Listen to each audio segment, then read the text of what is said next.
लोग के सामने रखूं उसके पहले एक छोटी सी कथा। एक जगह पंडित जी कथा कह रहे थे। एक जगह क्या, दुनिया में पंडित जी ही कथा कहते हैं। अभी आपके पंडित तो अभी लगे हैं कथा कहने के लिए, जिंदगी से जीवन से तो पंडितों ने ही कथा कही है। तो पंडित जी ऐसी कथा कह रहे थे कि जो पंडित जी की कथा में एक बार आए उसका सारा पाप स्वाहा हो जाए। तो पंडित जी कह रहे थे कथा कि जो भी कथा सुनेगा उसका सारा पाप धुल जाएगा। हमारे भोले लोगों को तो ऐसे ही बता दिया गया कि गंगा कितनी दूर है, गंगा का एक बार नाम ले लो तो यहीं से आपका पाप धुल जाएगा। तो पंडित जी कथा कहते थे और सब लोग सुनते थे। एक दिन पंडित जी की बेटी और पंडित जी का बेटा और पंडित जी की पत्नी ने भी कथा सुनी कि हमारे पति, हमारा पिता ऐसी कथा कहते हैं कि जो भी सुनता है वो एक बार कथा सुनने से सारा पाप ही झड़ जाता है, सब तर जाते हैं। तो एक दिन पंडित जी की पत्नी ने और पंडित जी के बेटे ने कहा कि पिताजी, आपने दुनिया को तारने का ठेका लिया है, कृपया करके एक बार हमें भी तार दो, यानी अपने घर भी कथा हो जाए। पंडित जी ने कहा कि अपने घर कथा करने में बहुत बड़ा घाटा है, नुकसान। ओटे जब कथा करने जाते हैं तो वहां से बहुत सारा माल टाल मिलता है, दान दक्षिणा मिलती है, और अपने घर में कथा करेंगे तो कौन दान दक्षिणा देगा, और देगा तो मेरे ही घर का जाएगा। तो यहाँ कथा करना तो महंगा है, आपको कथा सुनना है तो जो भानपुरी में हो रही वहीं आ जाए।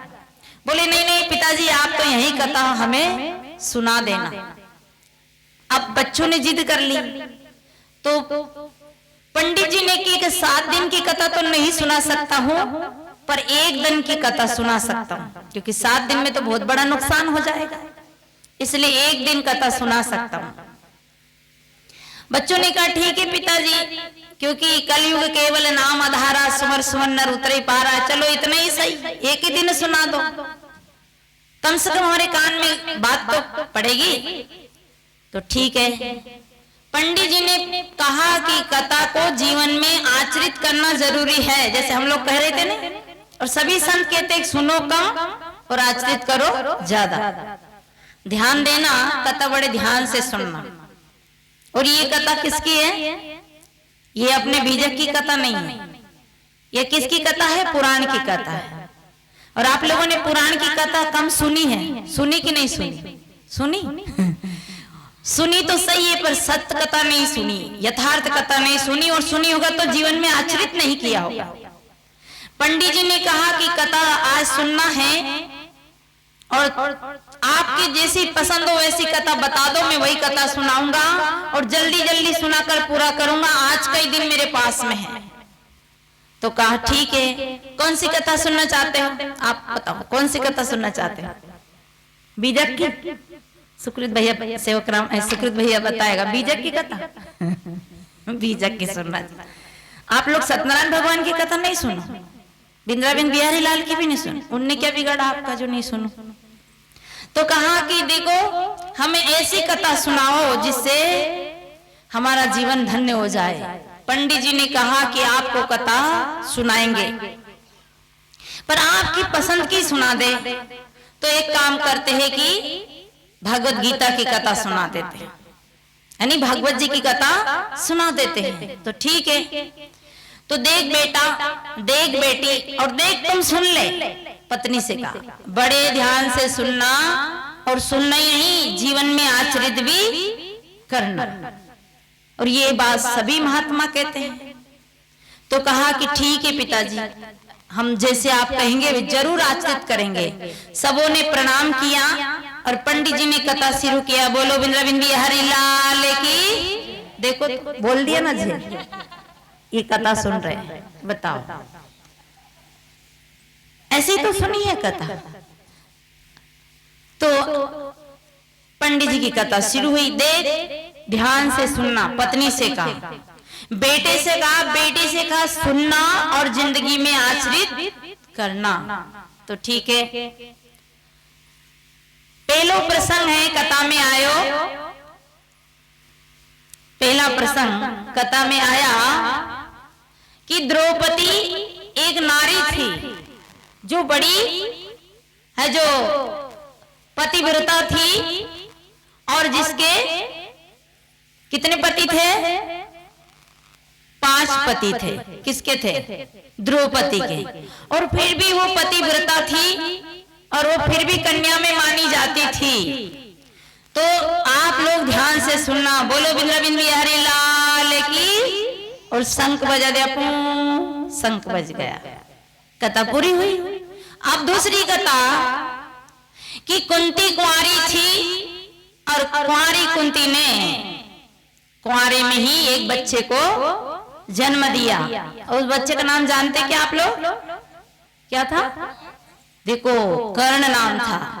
कहते हैं कि कुंती दुर्वासा ऋषि की सेवा करती थी और सेवा करते करते दुर्वासा ऋषि प्रसन्न हो गए, खुश हो गए और उन्होंने एक मंत्र दे दिया कि बेटी तू जिसको बुलाएगी वही आ जाएगा और तुम जिस देवता को बुलाएगी वही तेरी सेवा में उपस्थित हो जाएगा। कुंती ने सोचा आज गुरुजी का मंत्र का उपयोग कर लेते हैं, अपना लेते हैं, परीक्षा कर लेते हैं कि गुरुजी का मंत्र काम करता है कि नहीं करता। इतने में क्या हुआ, कुंती ने गुरुजी के मंत्र को एक दिन अपनाया। दुर्वासा ऋषि मंत्र देके चले गए। कुंती अपने आंगन में खटिया बिछाकर लेटी हुई थी। सूर्य निकला और कुंती ने सूर्य का आह्वान किया और सूर्य उतर कर आ गया और कुंती को क्या आशीर्वाद दिया? क्या आशीर्वाद दिया कि पुत्रवती भव। नहीं तो बेचारे सूर्य को पता था कि कुंती कुंवारी है, ना कुंती को पता था कि कुंवारी में बच्चा पैदा करना उचित बात नहीं है, पर सूर्य आए और आशीर्वाद दे दिया। ये कथा कौन सुना रहे थे? पंडित जी। आज तक हमारे लोगों ने कभी विचार नहीं किया कि सूर्य आपका गोला है और ऊपर से उतर के, अगर आज तो ये महीना जो है ये दिसंबर का अंतिम महीना है, पोष लग गया है और माँ पोष के महीने में तो भारी ठंडी पड़ती है, पर आज गर्मी के कारण हम तो मंच में बेहाल हो गए इस दीपोर में, है नहीं? अभी सर्दी में सूर्य इतनी तापमान दे रहा है, तो जब कुंती ने सूर्य का आह्वान किया होगा, सूर्य नीचे आया होगा, तो कुंती जली कि नहीं जली होगी? कभी कोई ने ये प्रश्न किया? क्यों नहीं किया? क्योंकि हरिहर निंदा सुने जो काना, लगे पाप गो घात समाना। आज कितनी दूरी पे सूर्य है और वो सूर्य कुंती को आशीर्वाद देने आया। आज हम यहाँ से पसीना पसीना हो रहे हैं, तो क्या वो सूर्य आया होगा तो कुंती भस्म नहीं हुई, काली नहीं पड़ी, जली नहीं और उसका आशीर्वाद उन्हें मिल गया? कोई ने इस बात पे कभी विचार नहीं किया और बोल दिया बिंद्राबिंद बिहारी लाल की। अब नहीं बोले, समझदार हो गए। तो कुंती ने कर्ण को कुंवारे में जन्म दिया। पंडित जी की दूसरी कथा भी समापन। फिर शंख बजा, फिर शंख बज गया। अब तीसरी कथा ये थी कि जब महाभारत चालू हुई, तब महाभारत जब शुरू हुई, तो महाभारत में अर्जुन अपने दादा नाना को देखकर, अपने गुरुजनों को देखकर थरथर कांपने लगा। ध्यान देना, कथा सुनना नहीं, कथा को आचरित करना है। किसने कहा ये बात? पंडित जी ने। तो कहा जब अर्जुन अपने फैमिली को, अपने परिवार को देखकर उसकी दया करुणा उमड़ पड़ी, उसने कहा कैसा, मुझे युद्ध नहीं करना है, मुझे युद्ध नहीं करना है। मेरे गुरु, मेरे दादा, मेरे परिवार, मेरे भाई मरे, ऐसी धरती, ऐसा जमीन, ऐसा राज मैं क्या करूंगा? कर्ण हथियार फेंक कर बैठ गया। कृष्ण जी कहते कौन किसका पिता और कौन किसका दादा? यहाँ ये रणभूमि है और तू खड़ा हो जा। तू कहाँ के मुंह में फंसा है? तू मारेगा नहीं तब भी ये मरेंगे। इसे कोई किसी का पिता नहीं और कोई किसी का बाप नहीं। बोलो लाडले लखन लाल की जय। कथा फिर पूरी हो गई। अब कथा समापन होने के बाद पंडित जी को ना तो दक्षिणा लेने का सवाल था, ना हवन करने का सवाल था, क्योंकि कथा घर में हो रही थी। भानपुरी में हो जब तो दक्षिणा लेने का अधिकार बन रहा था, पर कथा तो वहां हो रही थी घर में। अब पंडित जी की कथा पूरी होने के बाद पंडित जी ने कहा कि बेटा अब मैं अगले गांव में कथा करने जाऊंगा। तो पत्नी और बेटा और बेटी बोली कि पिताजी आप अगले गांव में कथा करने जरूर जाइए, आज से हम आपकी कथा को आचरित करते हैं, जीवन में धारण करते हैं। तो कैसे करते हैं?